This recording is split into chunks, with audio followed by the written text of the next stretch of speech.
We'll do the double now. Just feel warm in here, but yeah. Take your clothes off then. But we are being reflected upon. You can feel it. Feel the heat. You ready? Is that a yes? Yeah, I was in my position. Hello, everybody. Hello. My name's Darren. And I'm Graham. And we have seen in our lives the film The Double. Yeah, starring at some point in our Jesse lives. Eisenberg's. Tell us the story of The Double. Yeah, okay. I might do. Do it now, quick. So, apparently, Jesse Eisenberg, he's nobody, you know? He's just a run-of-the-mill, faceless Drone. Drone, yeah, essentially. Living his life. Barely. And he's completely, he's just, everything's bog standard. He accepts all the flack that he's given to nobody, him. we get that. Oh, okay. And all of a sudden... Who should turn up to work? Jesse Eisenberg. Oh my god. The clone or something? I don't know. No. And he is everything he isn't. No. Yeah. He isn't... one is the opposite of the other one, essentially. Yeah. Basically, you've got Jesse Eisenberg of films like Adventureland and Zombieland versus Jesse Eisenberg of The Social Network and any other film that he's a fast-talking, sinister twat in. Yeah. I like him in all of And those he is things, especially sinister in The Double. Well, one of them is. Yeah. Which of the Jesse Eisenbergs is your favourite? I can't remember what was the names, like Jim Martins or something. One was Simon James and one was James Simon. Simon Sames. It's funny that Sames is in there. Well, I did that on purpose. We just discovered that. I would like to see a fight between the two Jesse Eisenbergs and the two Jeremy Ironses from Dead Ringers.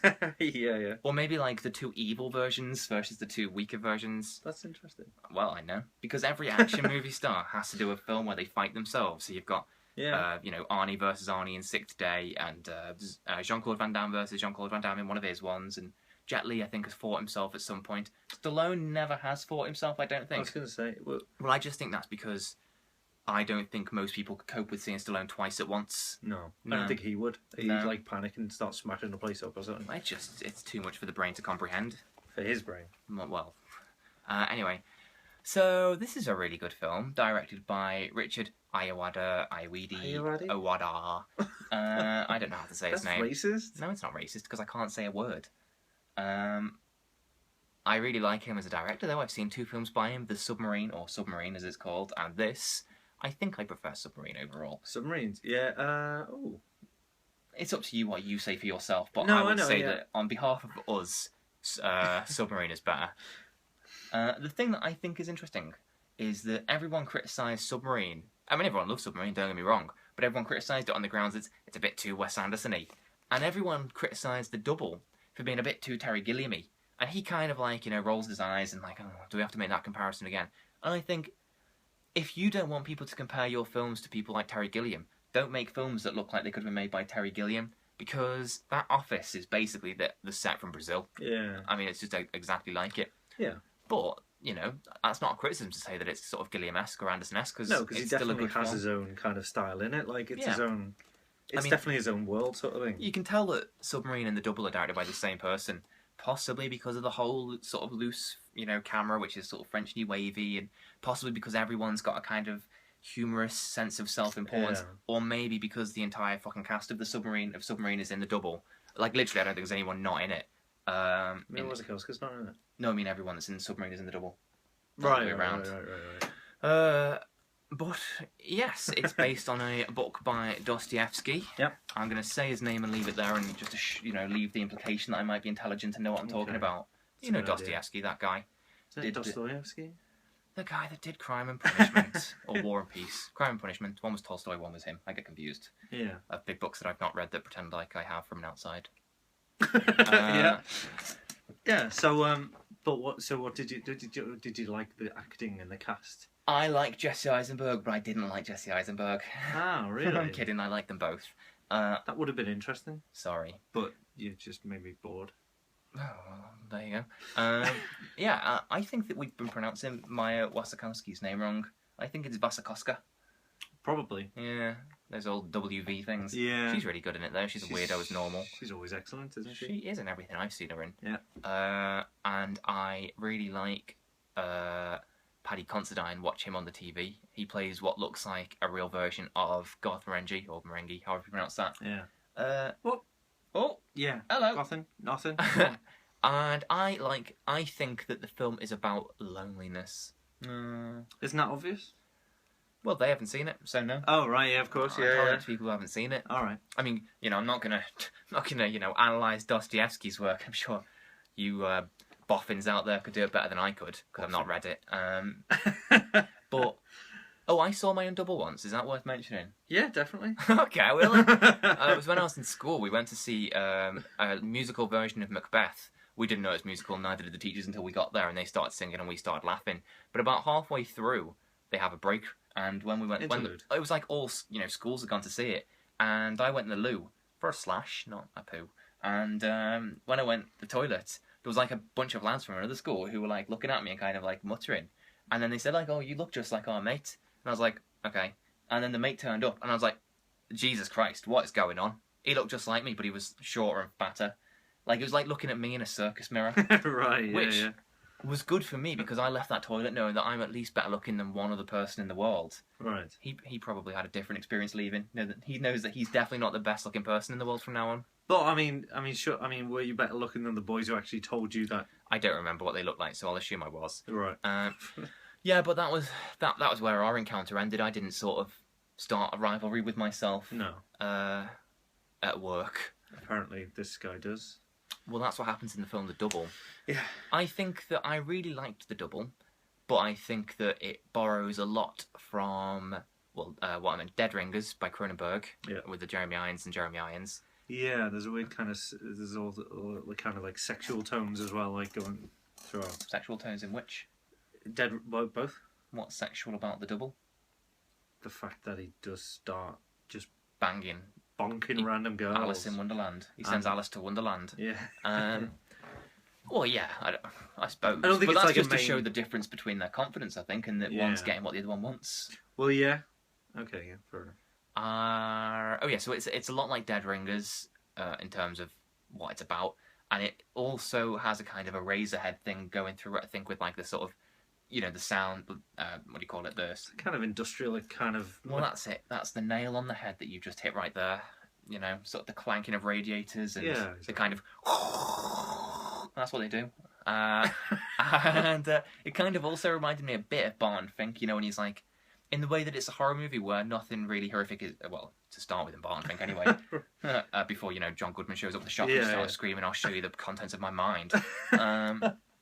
Spoiler alert. Yeah. But, like when he's sitting in his room, it's kind of sinister and creepy. But nothing sinister and creepy. It's just a horrible location, like. Yeah, and, the sort of lingering shots of grotty things and stuff like that. So, I don't think it does anything too new, but I like the concoction of things that it's created. I like, what it comes out with. Yeah. Yeah. The sum is greater than its parts. I don't think that's true. I think the Barton Fink, Dead Ringers, and a Razorhead are all better than the Double. Yeah. But I think that the Double is still really good. Yeah. You got anything to add? No. No? Really liked it. Very dark, kind of grungy, kind of almost gothic, but also middle of the city. I think it's sort of like a grotty Eastern Europe type thing, isn't it? As opposed to like... I think some parts reminded me of... German Expressionism. I think some parts reminded me of... what's it called? The one with the... Let the Right One In. Let the Right One In? The vampire thing? Yeah, Let the Right One In. The original The original, yeah, because it's all like kind of desolate, but still like kind of populated. That's just how you view foreign land, isn't it? Maybe, yeah, maybe. Yeah, I don't know. I like the soundtrack to the Double as well. I was reading before that the main piano theme running through the Double is sort of ripped off from another song or piece of music. I don't know what it's called, but it translates to something along the line as the Double from an opera or a piece of classical music. I don't know, it's in the IMDb trivia, check it out. I didn't read it properly. I did check it out on YouTube though, and I could see what they were getting at. The IMDb trivia people. You skim read? No, I just don't remember because it was like foreign names and stuff.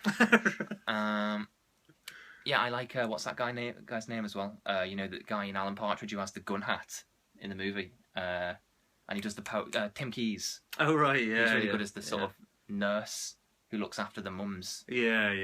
And there's a bit where some gypsy woman gives him, as in Jesse Eisenberg, a knife. And Jesse Eisenberg says to the guy running the nursing home, "Do you know that the people are armed?" And he just opens his coat and he's got a gun and he says yes. But there's the guy who's suicidal as well. That was quite fun. At the beginning? Mm. Yeah. get that. No, What no. was fun about it? The No, fact no, like- a man threw himself off a building. What was, It was fun about that? Jesus. But like the investigators' kind of response Yeah, afterwards and stuff like that. Yeah, where they're saying like, "Are you going to kill yourself?" And he goes, "No," and they go, "Put him down as a maybe." Yeah. Yeah. And I was wondering. I won't say why, because it's a spoiler. But obviously, the book that this is based on is old than what I'm about to mention. There's a connection between the two Jesse Eisenbergs that is similar to the connection between two characters in Hellboy 2. And I wondered if Guillermo del Toro might have drawn inspiration from that. all right. Well, I can't really say, can Oh, I? right. Okay. Do you know what I mean? No. Can I say? Oh, it's over 10 minutes. Okay, it's Yeah. the last thing I'll say.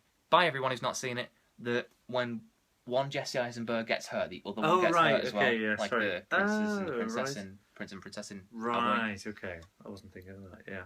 No, that's why I mentioned it. What else is that? That's isn't that? I mean, Fight Club's an obvious one.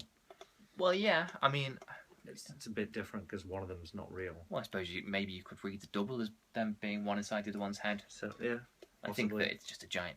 I mean, again, boffins, you know better than I do, but I reckon it's just a giant. The whole film is just a giant metaphor for loneliness. Yeah, maybe. And that, like- someone's just kind of conjured this kind of better image of themselves to Exactly. live out. So But it does play off to be an actual like doppelganger, though, don't it? Like, isn't that the whole? no, because nobody Do you know- acknowledges that Well, one looks like the other. They do. No, not consciously. Oh, you might have got me there because They the can security guard. Yeah, no, they can Is swap that who- places. No, I mean, well, they can swap places and nobody knows the difference. But then nobody seems to think they look alike. Yeah, So yeah. that's like a contradiction. Do you know who I'm talking about? The security guard. Yeah, That's an interesting point. But the fact that he calls him James or whatever, Yeah. and then he says Well, they he swap loads swears of at him. times. No, I know, but it's one Oh, guy. yeah, He and says he- James, yeah. and then as he's walking past, he like swears No, at him. no, He it's goes, not the "Oh, hi." security guy. It's the cleaner in his apartment. It's like a guy with. It's not. No, it's not. All right, okay. Yeah, because it's at the end Well, when. still, the point still stands that. Oh yeah, no.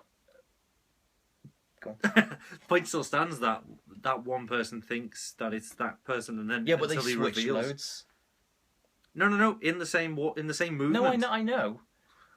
But your point is simply that's an example of when. Where somebody's. Yeah, and I'm saying that there are loads of times when they switch. It's just in that case he's wrong Right. because he's not pretending to be somebody else. He's just gotten aggressive. Right. Okay. I'm not happy with that, but we'll stop it there. Well, what's your problem? What's your what? Don't swear at me. No, it's I nearly did. You nearly triggered me. Don't then. abuse me like this. You nearly got a trigger. But my point is that guy. Nobody's talking about switching. But No, the but guy's you're coming saying to they work. look alike. No, it's the guy who works. It's not. Oh my I god! watched it It's the yesterday. guy. He's in the security little booth It's before not. the work. As he goes into work, listen, I can remember this Wrong. clear as day, crystal clear. Yeah. There's like a little thing you've got to sign in. Yeah. and stuff. That's all true so far. So he's expecting him to sign in for his guest thing, yeah, because he has to sign in as a guest because nobody remembers. I can remember it quite well. Yeah, you're alright so far. So, so the guy says, "Hey, James," or whatever. Yeah. Yeah, that's right. And then, as I say, like he swears at him. No, and then, you've gone wrong here. and then It's all gone to the pot. guy says, No. "Oh, sorry, Simon. I No. thought this is all part. Am I of going to show you it in a minute? This is all part of the film, and yes, you're going to No, have this. it's at the sour... end. Right, we're It's in near proper the end. spoiler Yeah, territory I now. know, it's at the bit where Jesse Eisenberg, the good one, Yeah. decides he's going to spoiler alert. Exactly, He's going to yeah, kill he's himself gonna- in his oh. flat. So he storms past to go to knock on Wasikowska, whatever's flat. And as he does, the cleaner, who's got long grey hair, says, "Where are you going at this time?" And Jesse Eisenberg says, "Fuck off." And he goes, "All right, Simon, sorry." No. Well, don't care. I know I'm right, and you know I'm right too. And the fact that we can see the doubt in his face now and the confidence in mine. I remember it Wrong. so vividly. Well, that's called an imagination, That isn't I it? can still, I'm still considering if I'm Do you wrong. often confuse your thoughts with reality? Sometimes. Well, there we go. Bye, everybody.